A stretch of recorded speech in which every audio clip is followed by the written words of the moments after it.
शाळा सुरू होऊन 8 दिवस झाले, पण सोमवारपासून रुद्रांश शाळेत जायला लागला. तर रुद्रांशच्या शाळेचा पहिला दिवस आणि पावसाने तर इतका वैताग आला आहे. कंटिन्यू शुक्रवारपासून पाऊस आहे, अजिबात थांबत नाही. थोडासा बारीक होतो अजून स्पीड वाढवतो, थोडासा बारीक होतो अजून स्पीड वाढवतो.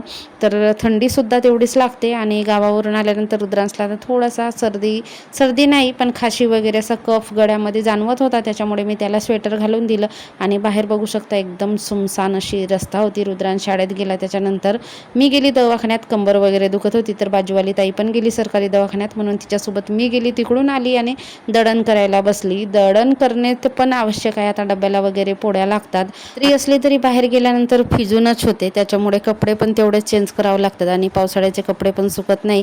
दळण करत होती तितक्यातच आला रुद्रांश. मग रुद्रांशला अक्षा बनवून दिले. तर बाजूवाल्या ताईंनी भाजी आणली होती.